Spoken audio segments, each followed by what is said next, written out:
हरे कृष्ण। आज की श्रीमद् भागवतम क्लास में आप सबका हार्दिक स्वागत है। कल हम सुन रहे थे भगवान कृष्ण की बाल लीलाएं। आज भी हम उसी को आगे और विस्तार से सुनेंगे। तो भगवान के जो सखा लोग थे, तन सुखा, मन सुखा, सुबल, ये सब जितने भी थे, ये बेचारे बड़े दुबले पतले थे। तो भगवान ने उनसे कहा, बोले यार तुम लोग ठीक से दही माखन दूध खाते क्यों नहीं हो, ऐसे दुबले पतले हो रखे हो। तो बोले क्या करें भैया, ये कंस ने जो है कर्ज लगा रखा है।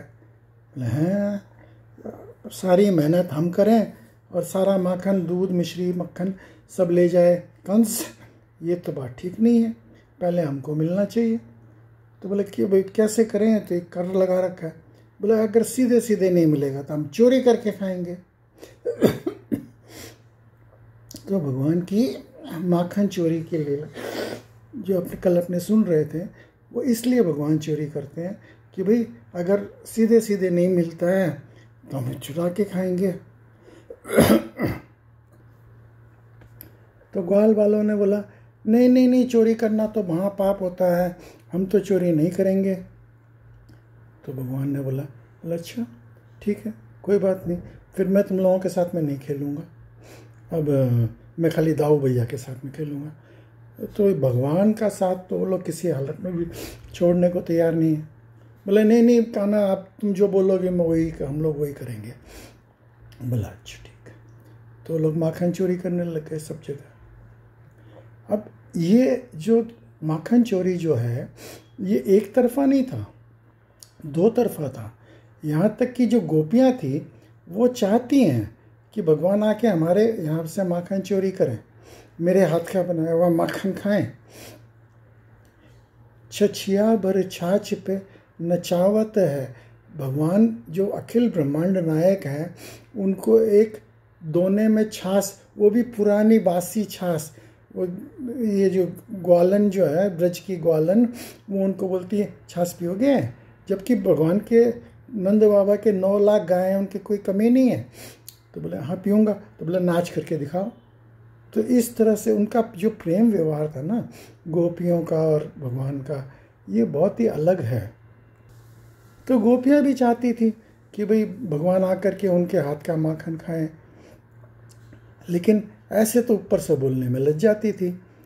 तो एक गोपी ने क्या किया, एक गोपी ने बहुत बढ़िया दूध को ओटाया।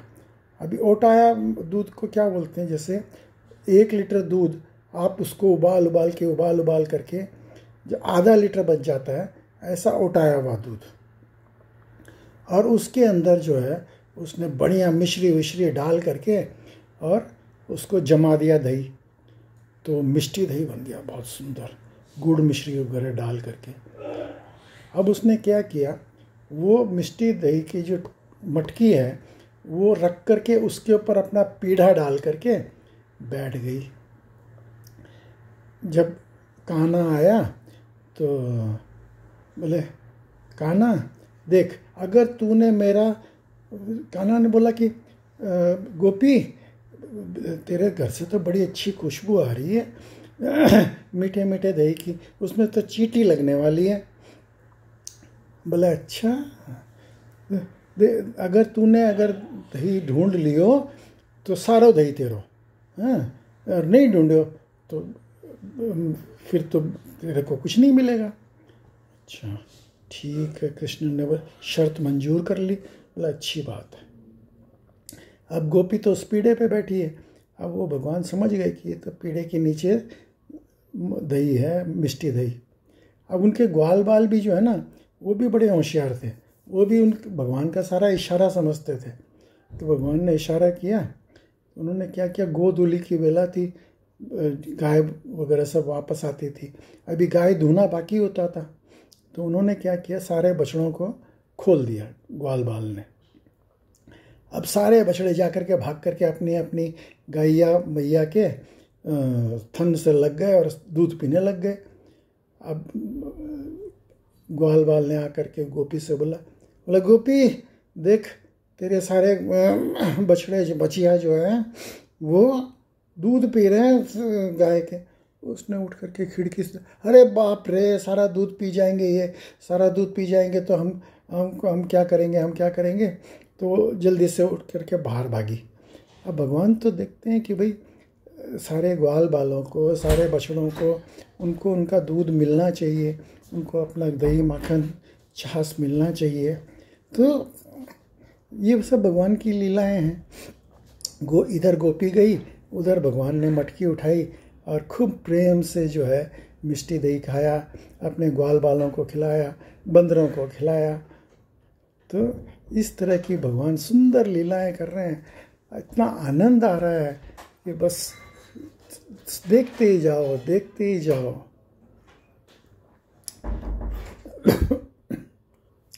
सूरदास जी ने एक बहुत ही सुंदर भजन लिखा है।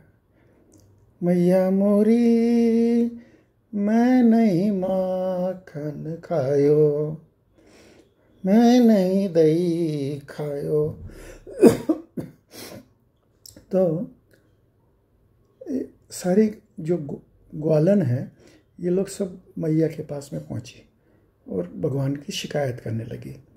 बोले मैया तेरा काना है ना, हम लोगों के सारा दही माखन दूध सब खा जाता है।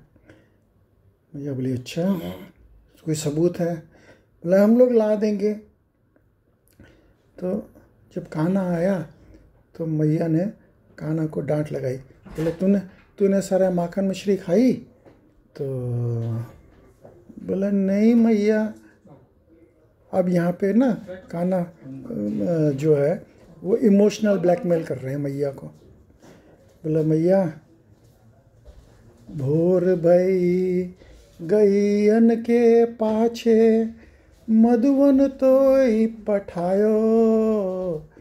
मतलब सुबह 3-4 बजे तो तुम मेरे को तैयार करके आप कमरी और लकुटिया दे करके गायों को चराने के लिए भेज देती हो।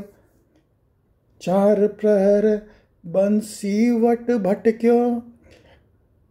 तुम और मैं वहाँ पे इतनी मेहनत करता हूँ, 4 प्रहर जो तेरी गैयाओं को चराता हूँ, और थक जाता हूँ, पसीने हो जाता हूँ, तो मेरे को टाइम किधर है?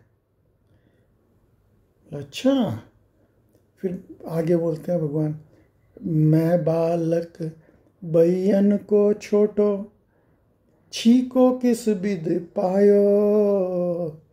अब ये गोपियाँ हैं ना, ऊपर बहुत ऊंचे छीके पे, जहाँ पे वो हुक लगा करके रस्सी बांध करके उसके ऊपर वो मटका रखती थी। अब बोलते मैं तो छोटो सो बालक हूँ, मेरा हाथ वहाँ तक कैसे पहुँचेगा? तो भैया बोलती अच्छा मेरे को मत सिखा, नीचे 4 फिर 3 फिर 2 फिर तुम तोड़ कर कैसे घुस जाते हो।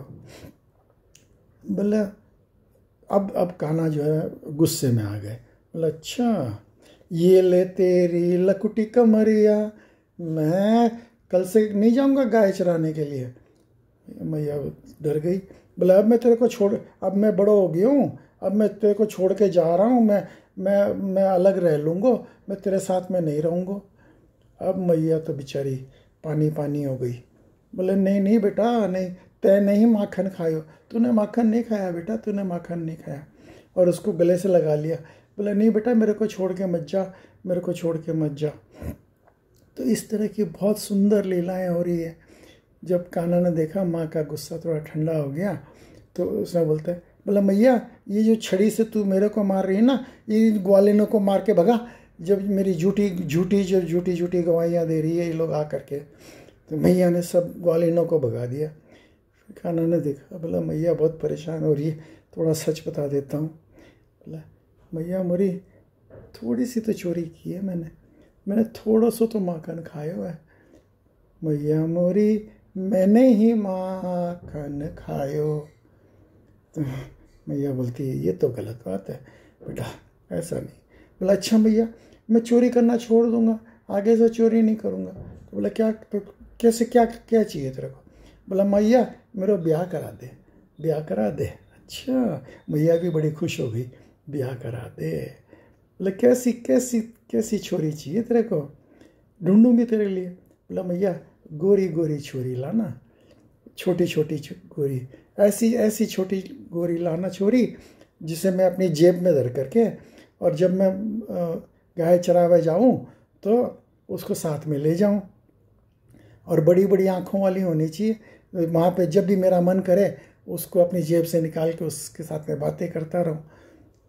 तो मैया भी बोले अच्छा ढूंढूंगी। बोले ढूंढने की ज़रूरत नहीं, मैंने ढूंढ रखी है।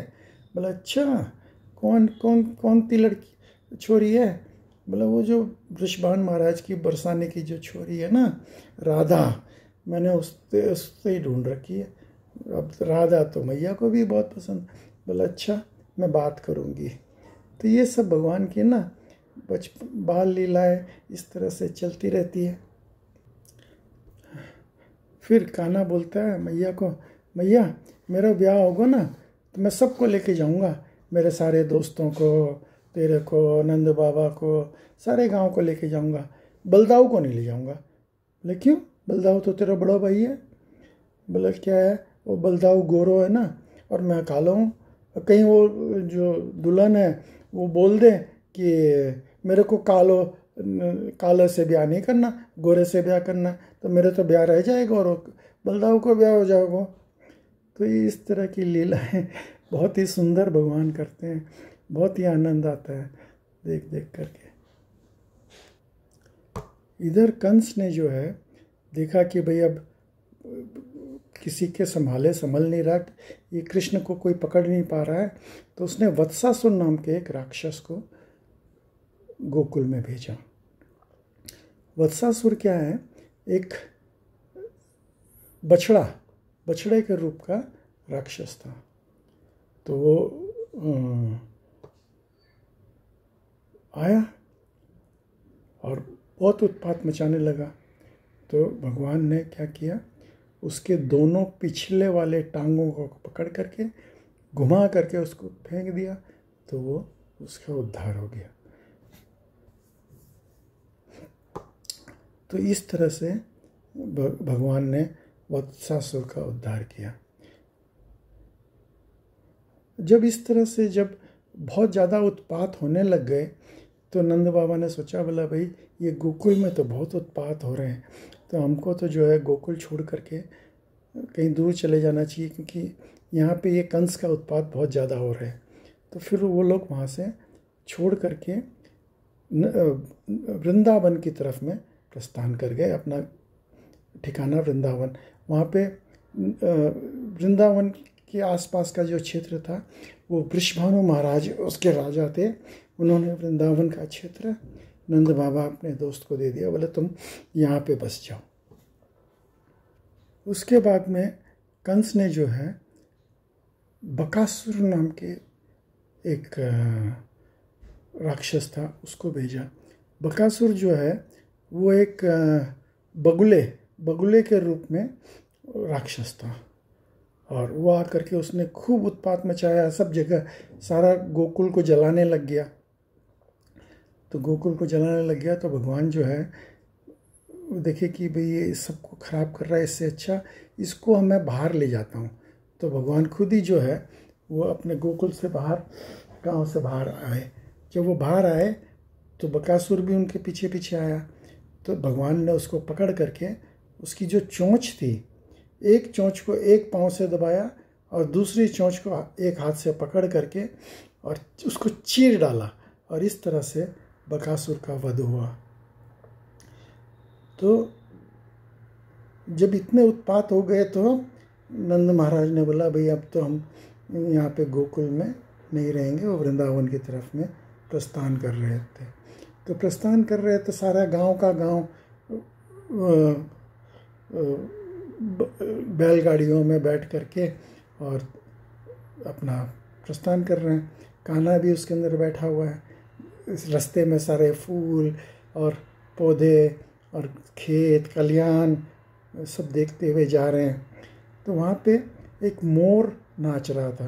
तो भगवान ने देखा, बोला अरे ये तो बहुत ही सुंदर है। बोले ये कौन है? बोले ये मोर है। मोर मोर मोर मतलब मैं, मेरे को इसका पंख चाहिए, तो उसका पंख मंगाया जाता है। बोला अब मैं इसको मुकुट में लगाऊंगा। तो इस तरह से भगवान जो है मोर मुकुट बन गए। बोला मोर जो जो मेरा है मैं उसका अपने सर पे रखता हूँ। तो अगर हम भी भक्ति करेंगे, भगवान के बोलेंगे भगवान मैं आपका हूँ, मैं सिर्फ आपका हूँ, मैं आपके अलावा मैं और किसी को नहीं जानता, तो भगवान जो है हमको भी अपने सर माथे पर रखेंगे, मतलब हमको अपने साथ रखेंगे। अब भगवान अपने दोस्तों के साथ में खेल खेलते हैं। क्या खेल खेलते हैं? कबड्डी खेलते हैं। और कबड्डी खेलते हैं, उसमें कभी भगवान हार जाते हैं कभी ग्वाल बाल हार जाते हैं। तो उसमें शर्त क्या होती है? बोले जो हारने वाला है वो जीतने वाले को अपने कंधे पे बिठा करके इधर से उधर दाव देगा। अच्छा, तो जब ग्वाल बाल हार जाते हैं तो भगवान उनके कंधे पे बैठ करके खूब मज़े लेते हैं। और फिर कभी कभी लीला के अंदर भगवान भी हार जाते हैं। अब ग्वाल बाल बोलते हैं अब तुम दाव दो, तो भगवान बोलते हैं नहीं नहीं मैं नहीं दूंगा, मैं नहीं दूंगा। तो लेकिन बोलते हैं नहीं नहीं, तो कल से तुमको खिलाऊंगा नहीं। बोला नहीं नहीं नहीं, खिलाना है मुझको तुम्हारे साथ में, मैं दाव दूंगा। तो भगवान के कंधे पे बैठ करके सोचो, अखिल ब्रह्मांड नायक भगवान, जिस सारी सृष्टि के मालिक, उनके कंधे पे चढ़ने के लिए पाँव लगा करके पहले उनके जंघा पे पाँव रखो, फिर उनकी पीठ पे पाँव रखो, फिर उनके ऊपर चढ़ जाओ कंधे पे और दाव दे रहे हैं। तो हम लोग तो ऐसा सोच भी नहीं सकते कि भगवान के ऊपर पाँव रखें। लेकिन ये जो भक्त लोग हैं, ये ग्वाल बाल, ये भगवान के इतने प्रिय भक्त हैं कि ये लोग को ये सब चीज़ का पाप नहीं, वो भगवान को भगवान नहीं मानते। ये योग माया की शक्ति है। एक दो तरह की माया होती है, एक योग माया, एक महामाया। महामाया हम लोगों को शुद्ध करने के लिए है, और योग माया जो है वो भगवान की लीलाओं को विस्तार करने के लिए, कि भगवान अगर सारा दिन यही सोचते रहें कि मैं भगवान हूँ, मैं भगवान हूँ, तो वो लीला कैसे करेंगे? वो कैसे ये इसका भाई बन गया, इसका दोस्त बन गया, इसका बेटा बन गया, ये सब कैसे करेंगे? तो योग माया जो है भगवान को भी ये बुला देती है कि आप भगवान हो, और उनके जो अनन्य भक्त हैं उनको भी ये बुला देती है कि ये भगवान है, जबकि वो लोग जानते हैं कि ये भगवान है, लेकिन वो उनको बुला देती है और वो लोग उनके साथ में प्रेम से लीला कर सकते हैं। तो इस तरह से जो है ये भगवान की बाल लीलाएँ हैं। भगवान की तो बाल लीला अनन्य है, इसका कोई वर्णन करना बहुत मुश्किल है, लेकिन फिर भी मेरी कैपेसिटी के हिसाब से मैं थोड़ी बहुत जितनी लीला मैं कर सकता हूँ वर्णन मैं कर रहा हूँ। तो इस तरह से भगवान की लीलाएं हो रही है। और ये सब लीलाएं जो है ना, ये सुखदेव गोस्वामी लिखते हैं। सुखदेव गोस्वामी ने सुनाई थी ना परीक्षित महाराज को। तो सुखदेव गोस्वामी जो है वो एक सुख थे जो राधा रानी के पाले हुए तोता थे। वो चारों तरफ में सब लीला देखते हैं और परीक्षित महाराज को भी सुनाते हैं, और वही ये सारी लीलाएं रिकॉर्ड करते हैं। तो सुखदेव गोस्वामी कोई साधारण जीव नहीं है। सुखदेव गोस्वामी राधा रानी के स्वयं तोता है, जिसको एक नाम है दक्ष। तो ये सुखदेव गोस्वामी इस तरह से भगवान की लीला सबको सुनाते हैं। तो आज की श्रीमद् भागवतम क्लास को यही विराम देंगे और आगे की कथा कल करेंगे। आप लोग सब कोई सम्मिलित हुए उसके लिए बहुत बहुत धन्यवाद। हरे कृष्णा।